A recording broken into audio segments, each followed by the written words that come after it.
여러분, 날씨가 많이 더워졌습니다. 이 무더위에 어떻게 지내고 계신지 이렇게 동영상을 통해서 또 만날 수 있게 하나님께서 길을 열어주셔서 감사드립니다. 여러분 건강하기를 기도합니다. 자, 저는 오늘 설교 제목을 온 교회가 크게 두려워하니라 이렇게 정했어요. 여기는 이유가 있습니다. 오늘 이 본문 말씀은 교회에 대한 말씀입니다. 여러분 이 사실을 처음부터 끝까지 잊지 마시기 바랍니다.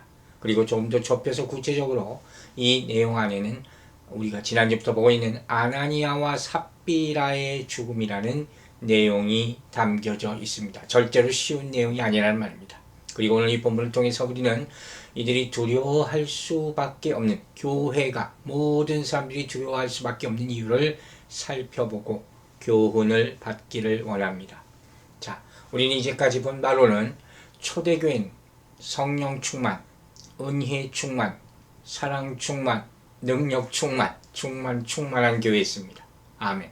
그리고 그 대표적인 그 충만함을 표시하는, 그 충만함이 나타내는 그 헌신의 모습을 보인 사람이 누구였습니까? 바로 바나바라는 사람이었습니다. 위로의 아들이라는 뜻의 이름을 가진 바나바와 같은 사람이 많이 나타나기를 주의 이름으로 다시 한번 축원합니다. 그는 어떻게 헌신을 보였습니까? 자기 밭을 팔아서 교회에 갖다 바쳤습니다. 봉헌한 것입니다. 이것은 그의 헌신의 시작일 뿐이었습니다. 바나바는 우리가 많은 바와 같이 나중에 바울 사도와 함께 전도 여행을 떠나서 참된 제자의 모습을 보여줍니다. 즉 바나바는 우리가 지향해야 할 신앙인의 롤 모델이 되는 그런 사람이었습니다. 그런데 안타깝게도 이와 반대의 모습을 보는 인물들이 있었죠. 바로 아나니아와 삽비라 부부였습니다. 그들은 가만히 보면 처음부터 잘못을 저지른 것이 아닌 것처럼 보입니다. 다시 한번 사도행전 5장 1절 본문을 보도록 하겠습니다. 아나니아라 하는 사람이 그의 아내 삽비라와 더불어 소유를 팔아. 자 보세요. 시작은 선이었습니다. 그런데 바로 조금 이상해집니다. 이 표현이 좋은지 모르겠지만 어쨌든 5장 2절 봅시다. 사도행전 5장 2절. 자, 그 값에서 얼마를 감춤해 그 아내도 알더라. 얼마만 가져다가 사도들의 발 앞에 두니. 자, 뭡니까? 여기서부터 그들의 본 모습, 즉 죄가 드러나기 시작합니다.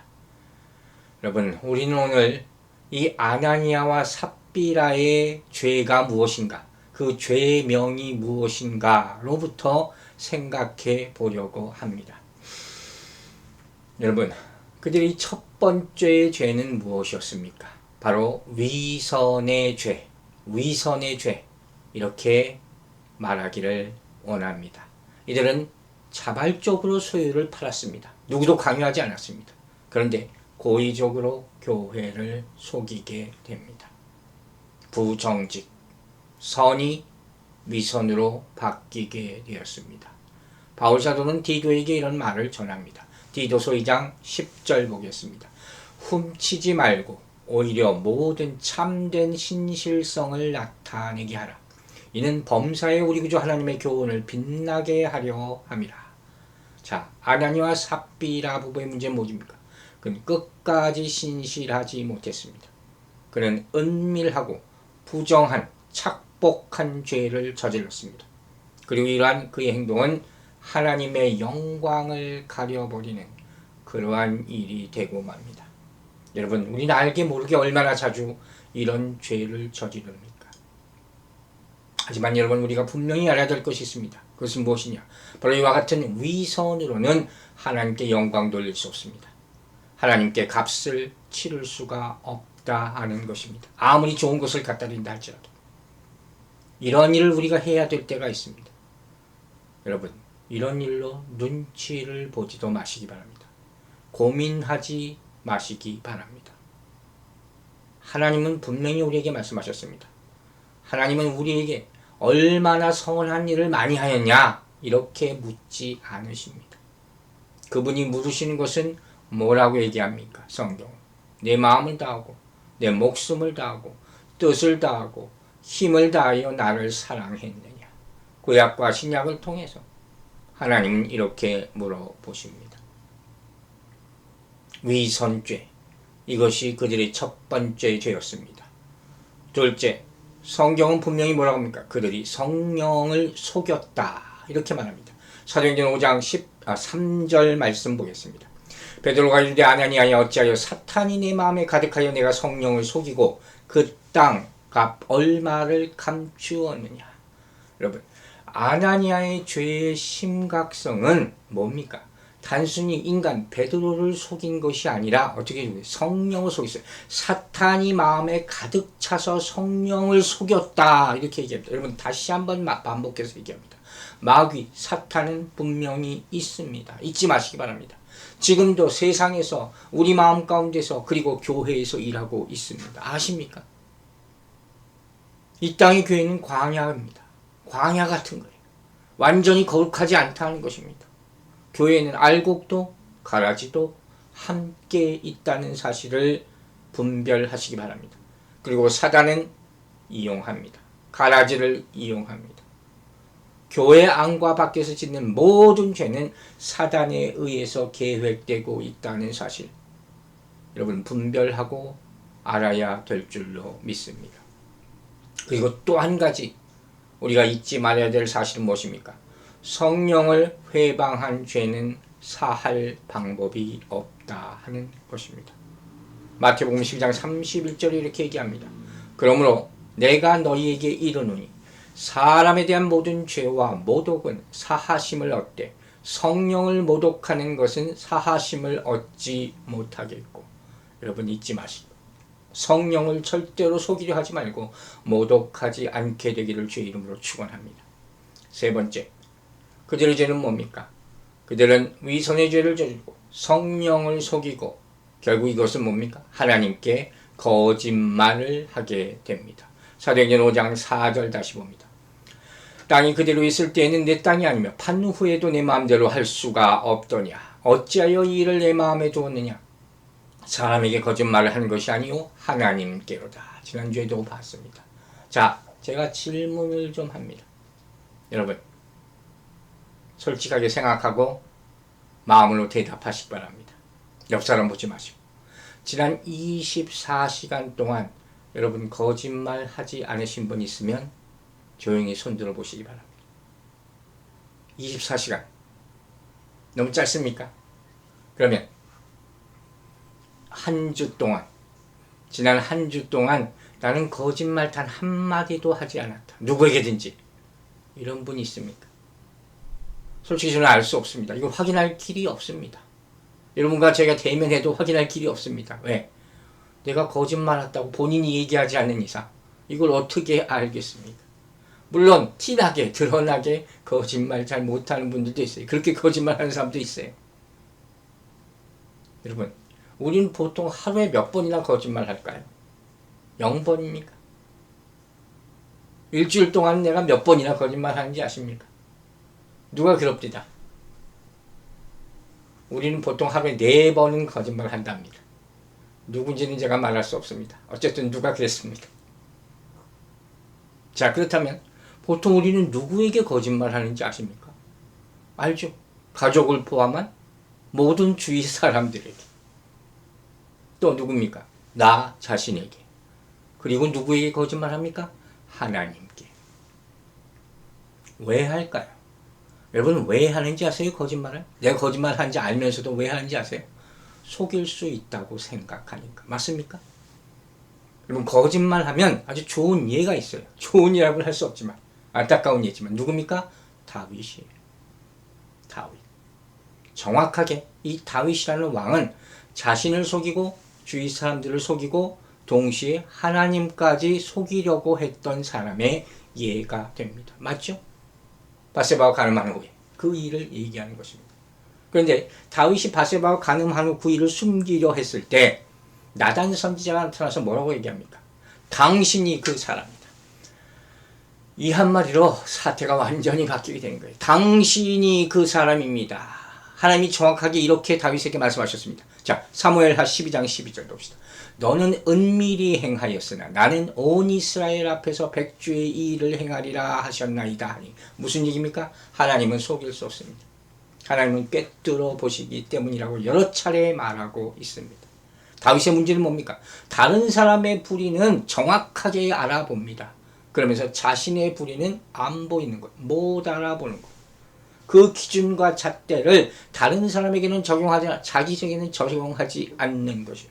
그러나 내가 바로 그 사람이라 하는 이 나단 선지자의 한마디 말에 그는 무너지고 마는 거예요. 내가 바로 그 사람이다. 우리가 거짓말을 하려 할 때 하나님이 추상 같은 음성이 들게 되기를 주의 이름으로 축원합니다. 여러분, 성경 우리가 언제 거짓말을 한다고 말합니까? 오늘 본문을 보세요. 뭐라고? 사탄이 충만할 때. 아시겠습니까? 아셨습니까? 여러분, 우리가 거짓말할 때 우리의 모습이 바로 뭐와 같은 거예요? 사탄이 충만할 때의 모습이라는 거예요. 그때 거울을 봐야 돼요. 거울이 우리 앞에 있어야 되는 거예요. 요한복음 8장 44절에는 말씀이 있습니다. 너희는 너희 아비 마귀에게서 났으니 너희 아버지의 욕심대로 너희도 행하고자 하느니라. 그는 처음부터 살인한 자요. 그 진리가 그 속에 없으므로 진리에 서지 못하고 거짓을 말할 때마다 제 것으로 말하니 이는 그가 거짓말장이요 거짓의 아비가 되었습니다. 여러분, 질문합니다. 여러분의 아버지는 누구입니까? 하나님입니까? 아니면 사단입니까? 거짓말은 마귀 사단이 사용하는 언어입니다. 여러분, 방언으로 시작했다가 마귀의 말로 바뀌지 않게 되기를 주의 이름으로 축원합니다. 그럼 하나님은 이 거짓말에 대해서 어떻게 생각하실까요? 잠언 12장 22절에 귀한 말씀이 있습니다. 거짓 입술은 여호와께 미움을 받아도 진실하게 행하는 자는 그의 기뻐하심을 받느니라. 많이 순화된 말이에요. 여러분, 하나님은 우리가 거짓말을 할 때 우리를 미워하신다고 말합니다. 그러나 진실을 말할 때 기뻐하신다고 했음을 기억하시기 바랍니다. 즉, 거짓의 반대는 뭡니까? 진리라는 거예요. 요한복음 8장 32절 우리가 잘 아는 구절이 있죠. 뭡니까? 진리를 알지니 진리가 너희를 자유롭게 하리라. 여러분, 자유롭습니까? 예수 그리스도가 진리시고 진리는 우리를 자유롭게 합니다. 그러나 사단이 시키는 거짓말이 우리 입술에서 나오기 시작할 때 뭐예요? 그것이 우리 자유를 묶게 된다는 거예요. 그래서 거짓이 또 다른 거짓을 낳게 되는 것입니다.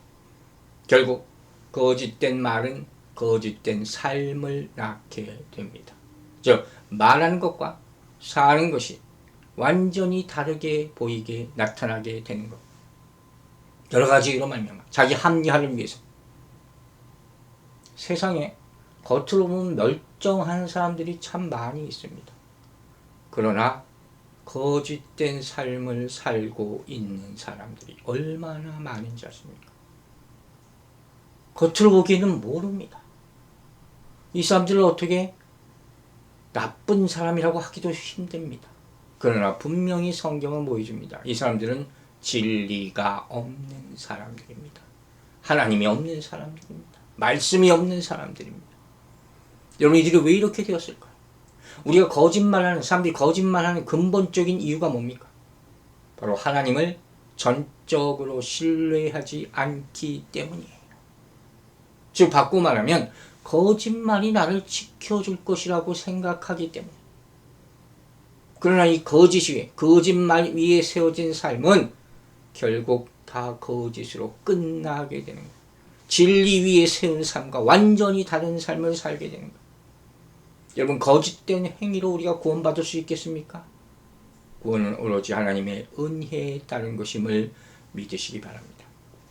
자, 이런 이 사람들의 위선, 성령을 속임과 하나님께 거짓말하는 결과는 무엇입니까? 이제 5장 5절부터 말씀이 나옵니다. 충격적인 얘기입니다.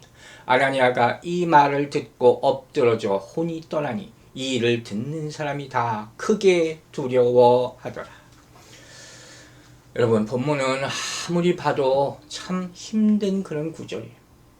설교자의 고민이 이런 말씀을 볼 때마다 나타날 수밖에 없습니다. 왜? 은혜를 끼쳐야 되는데 말씀을 전할 때 과연 이런 말씀이 은혜가 될까 하는 걱정이 생깁니다.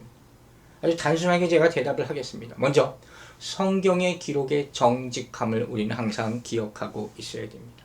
성경은 거짓을 담지 않았습니다. 또 성경은 좋은 이야기도 있지만 어떻게 해요? 나쁜 이야기도 있습니다. 아멘입니까? 성경은 누구를 높이려고 한 책이 아닙니다.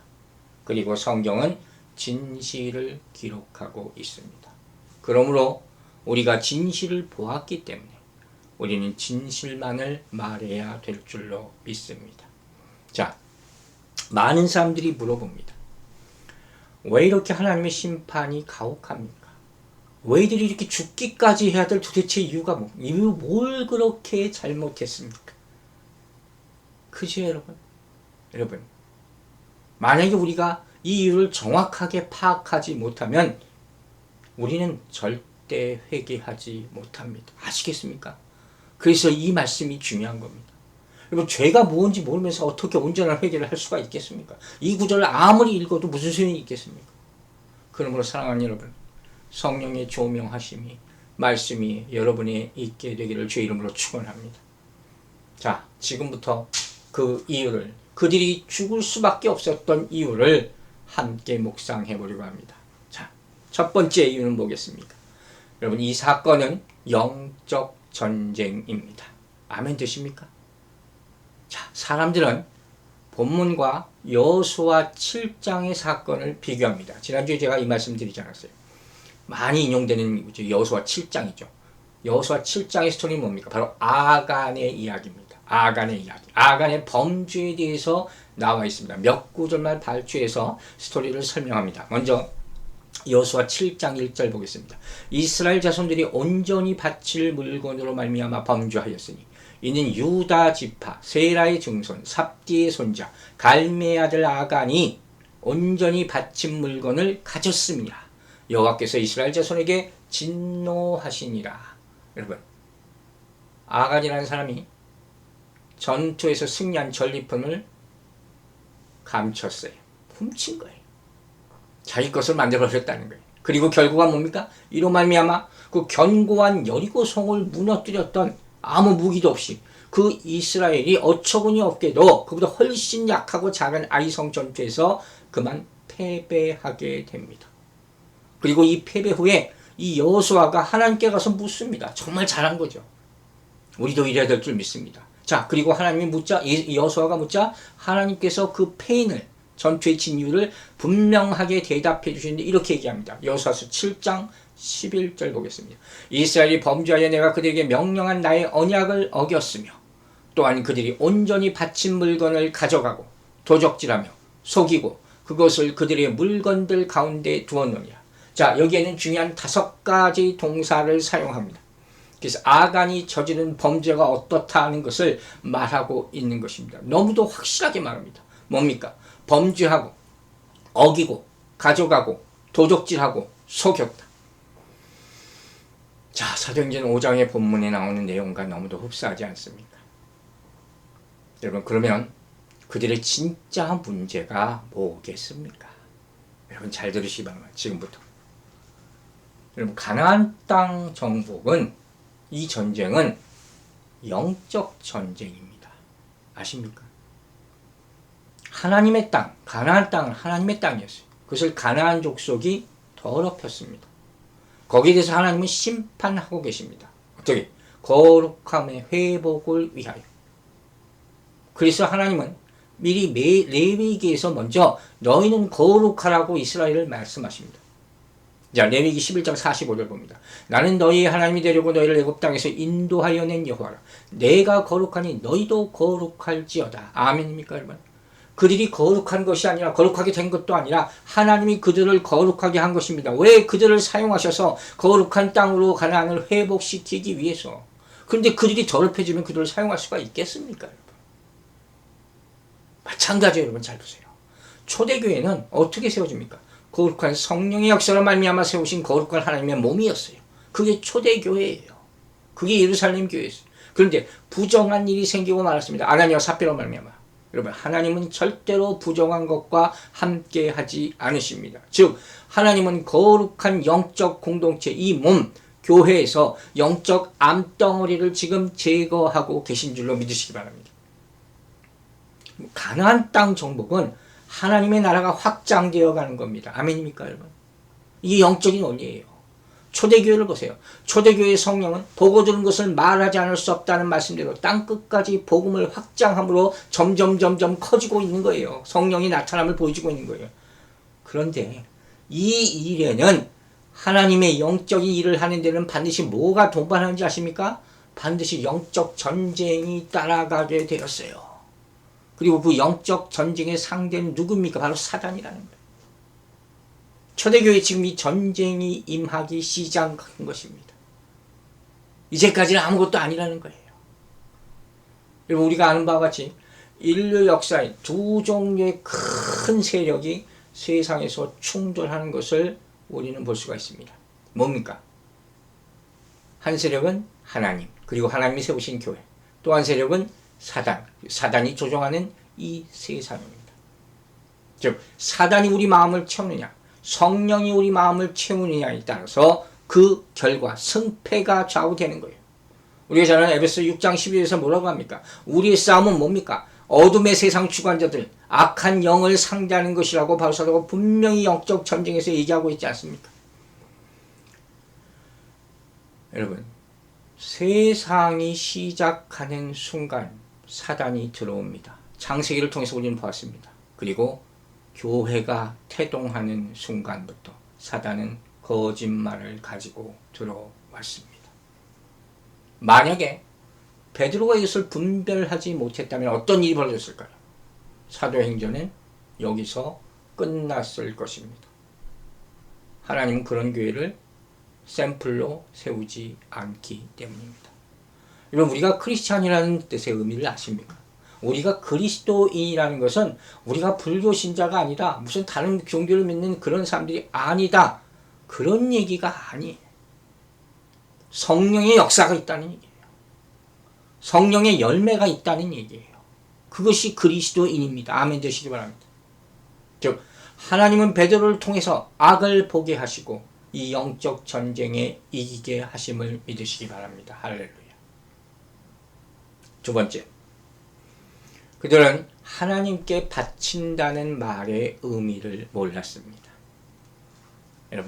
여러분은 아십니까? 하나님께 드린다, 하나님께 봉헌한다, 알고 드리고 계십니까? 여호수아서 7장 13절 봅시다.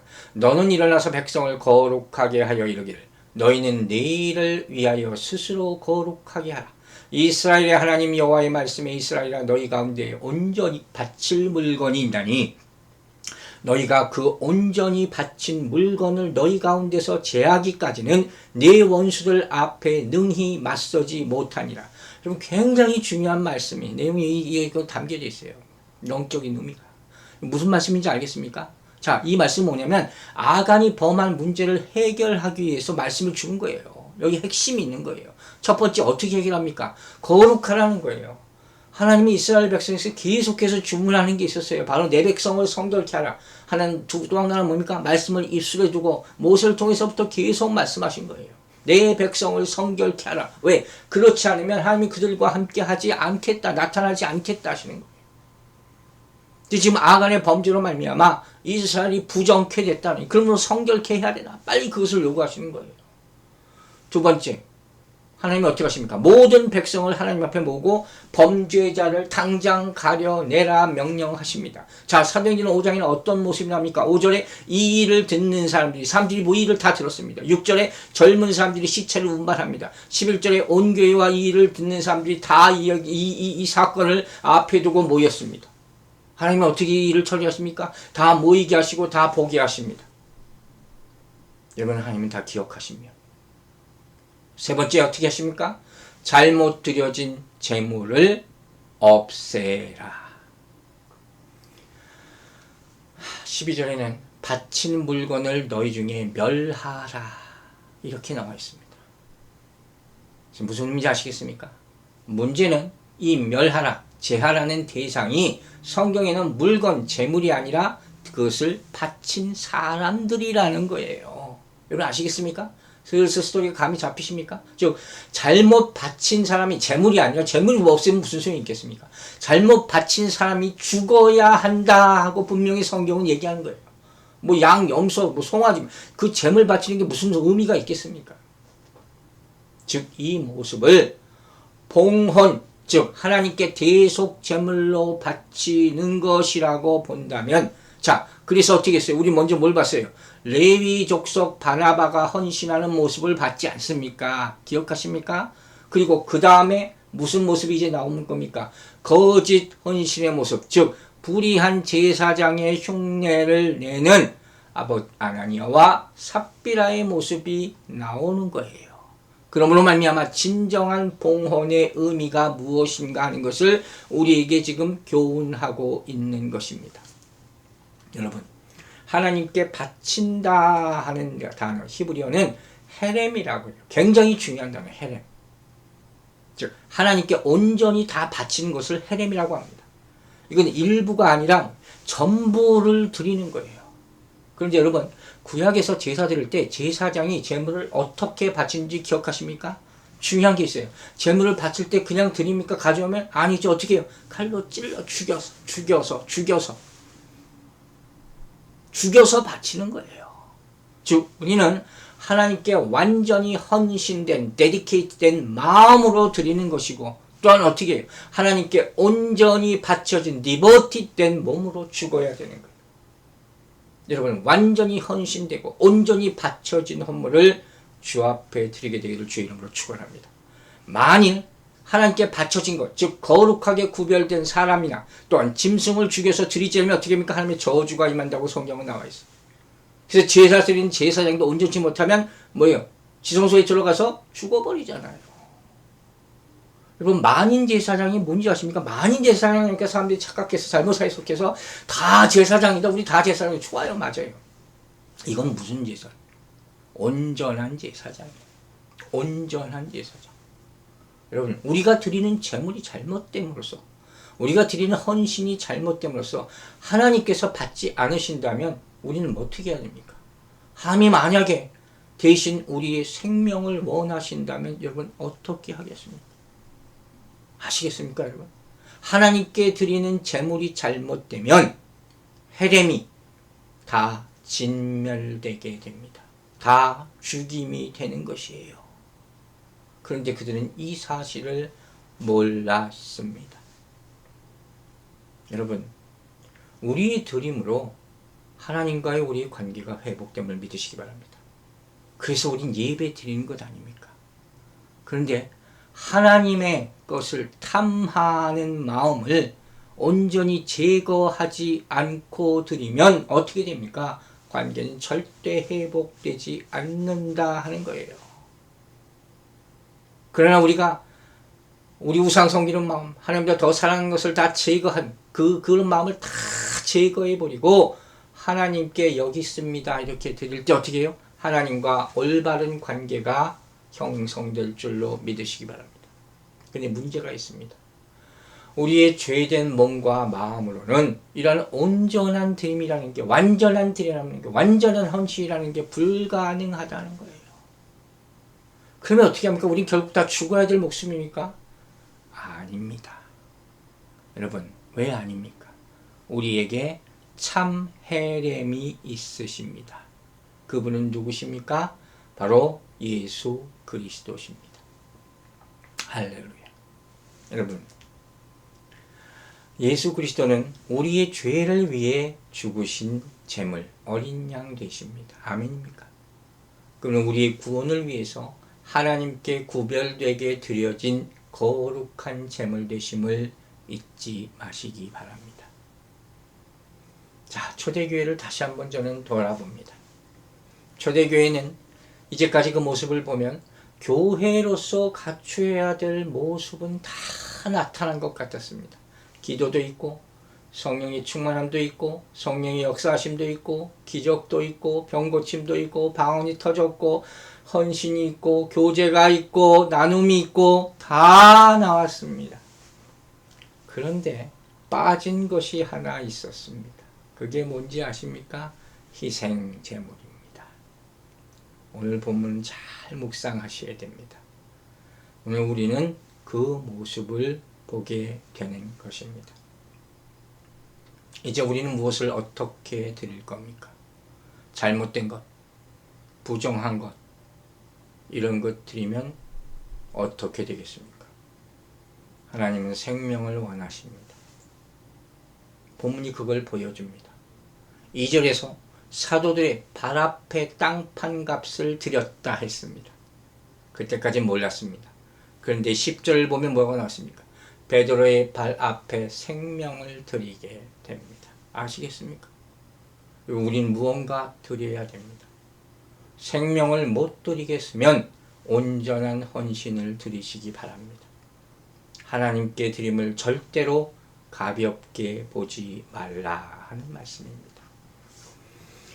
자, 여기서 우리가 한 가지 잊지 말고 잊을 수가 없는, 그냥 스킵할 수 있는 중요한 사실 하나 있죠. 그게 뭡니까? 바로 아나니아의 아내 삽비라의 죽음입니다. 아나니아만 죽은 것이 아니라 삽비라도 죽었어요.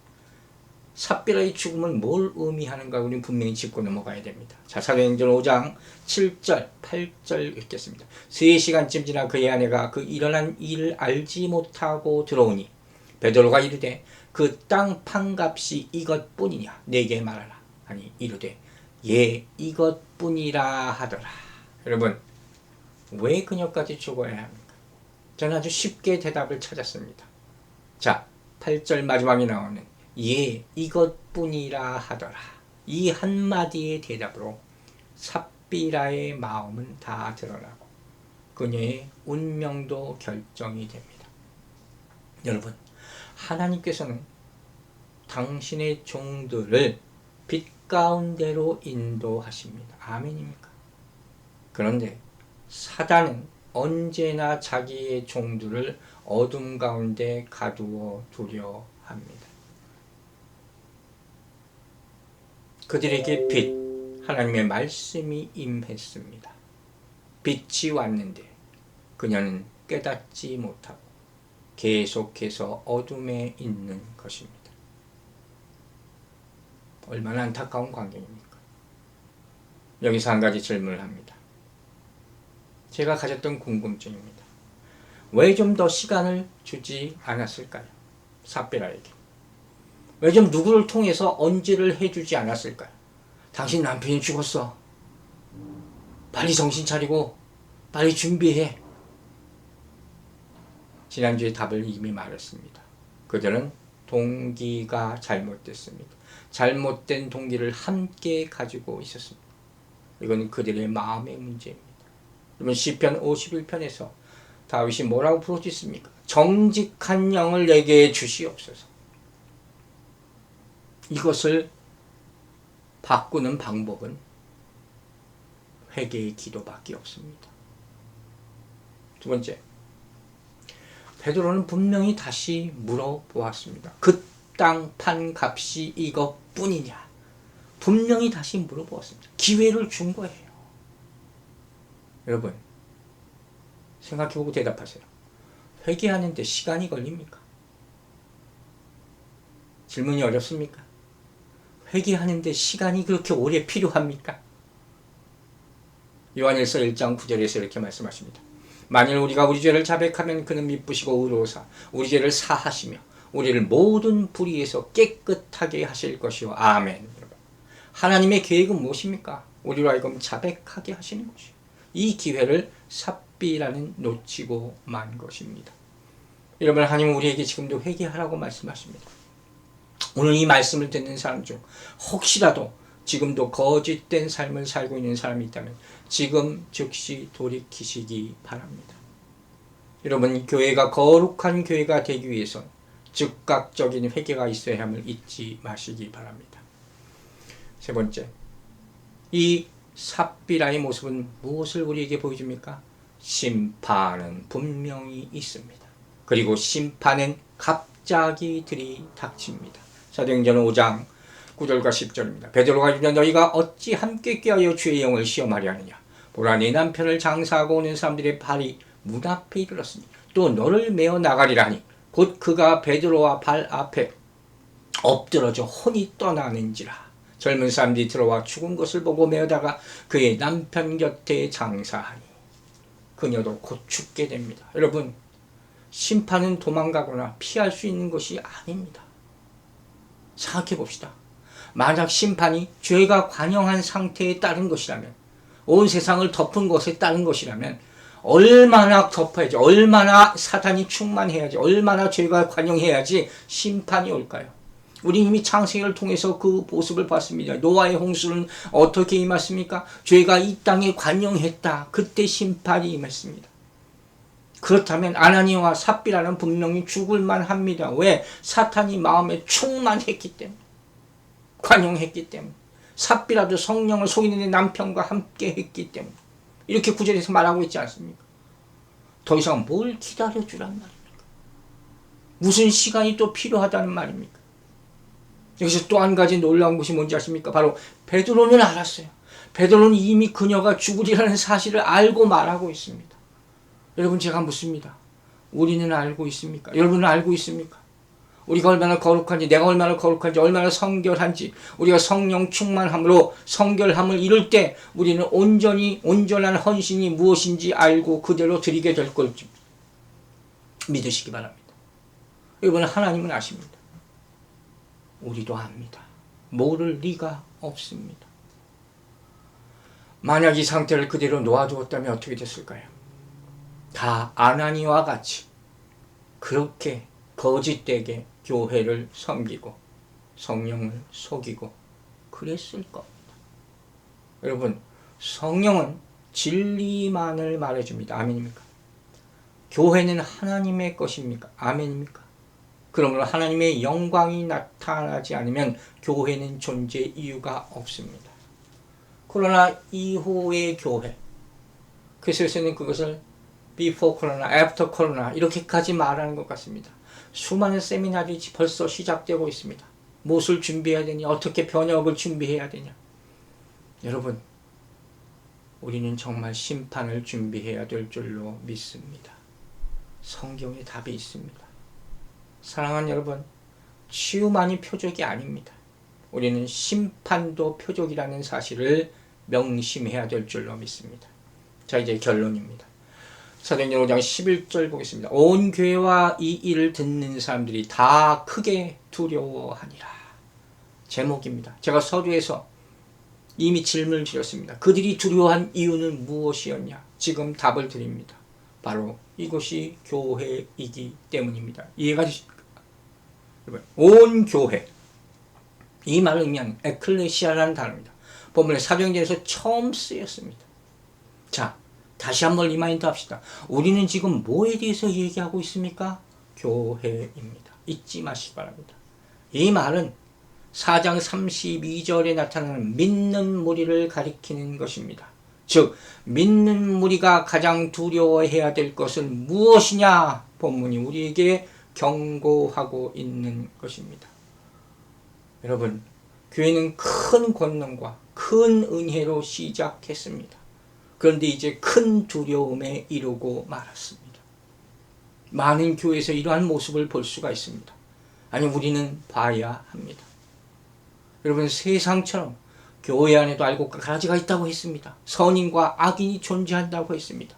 그리고 하나님은 분명히 심판하실 줄로 믿으시기 바랍니다. 태초에 하나님은 천지 만물 세상을 지으셨고 보시기에 좋았더라 이렇게 말씀하셨어요. 그런데 곧 사단이 들어왔습니다. 하나님은 성령으로 주님의 거룩한 교회를 세우셨습니다. 그런데 이 교회가 태동하는 순간에 사단이 거짓말을 하고 들어왔습니다. 즉, 아나니아와 삽비라는 교회를 망가뜨리려는 부정직한 세상을 상징하는 인물로 이는 교회 안에서 제거되어야 할 사단의 무리였음을 분별하시기 바랍니다. 말씀을 정리하겠습니다. 여러분은 무엇이 두렵습니까? 본문을 읽고 우리의 불의와 우리의 불경건으로 말미암은 죽음이 혹시 두려워지기 시작했습니까? 여러분, 우리 아는 바대로 죽음이라는 것은 인생에 있어서 필연적인 것입니다. 누구도 피할 수 없습니다. 사람으로 태어난 이상 반드시 우리는 죽음이라는 과정을 겪게 될 것입니다. 그리고 더 안타깝게 죽음은 언제 어디서 우리에게 닥칠지 아무도 모릅니다. 하늘 날아가는데 순서 없다 했습니다. 오늘 당할지 몇십 년 후에 당할지 아무도 모르는 것입니다. 다만 중요한 것이 있습니다. 그것은 무엇이냐? 아나니아와 삽비라와 같이 죄 가운데 죽는 불행한 죽음은 당하지 말아야 한다는 사실입니다. 여러분, 사람은 죽은 것으로 모든 것이 끝나는 것이 아니라고 성경은 분명히 얘기합니다. 그러면 뭡니까? 죽은 후에는 분명히 뭐가 있어요? 심판이 있습니다. 그때 하나님의 말씀대로 올바르게 온전히 산 사람들은 영생을 얻는 부활로 나오게 될 줄로 믿으시기 바랍니다. 사랑하는 하나님 여러분, 거룩한 교회가 되려면 합당한 징계가 필요합니다. 은혜로우신 하나님은 우리의 죄를 때때로 징계하심으로 우리를 엄격하게 다루십니다. 그러나 하나님은 이 죄를 징계하실 때조차도 여전히 사랑하심을 잊지 마시기 바랍니다. 하나님의 징계는 그 자체가 절대로 목적일 수가 없습니다. 여러분, 징계의 목적은 무엇입니까? 바로 correction, 즉 교정입니다. 그리고 징계의 동기는 뭐라고 했습니까? 사랑인 줄로 믿으시기 바랍니다. 그로 말미암은 징계의 결과는 무엇입니까? 바로 우리의 거룩함으로 나타나게 될 줄로 믿습니다. 아멘. 자, 말씀을 마칠 때 문득 이 말씀이 제가 떠올랐습니다. 히브리서 12장 28절 29절 말씀입니다. 그러므로 우리가 흔들리지 않는 나라를 받았은즉 즉 은혜를 받자. 이로 말미암아 경건함과 두려움으로 하나님을 기쁘시게 섬길자. 우리 하나님은 소멸하는 불이심이라. 아멘. 여러분, 이 의미를 아시겠습니까? 오늘 설교 제목이 뭐라고요? 교회와 사람들이 다 크게 두려워하더라. 여러분, 뭘 두려워하십니까? 우리 교회는 사단이 두려워하는 교회가 되어야 할 줄로 믿습니다. 하나님이 이 교회를 지켜주시기를 주의 이름으로 축원합니다. 기도하겠습니다. 아버지 하나님, 오늘 본문의 말씀이 이 교회를 세우는 모든 이들에게 평생의 교훈이 되게 하여 주시옵소서. 우리가 이 영적 전쟁이 이기게 하시고 온전한 헌신을 바치는 하나님의 지체가 되게 하시고 심판을 통과하는 교회가 되게 하여 주시옵소서. 이 아나니아와 삽비라 사건을 통해서 깊이 깨닫고 회개하며 주의 은혜 가운데 거하게 하여 주시옵소서. 아버지, 힘들고 어려운 상황 가운데서도 주께 헌신하고 헌물 드리는 하나님의 백성들 축복하여 주시옵소서.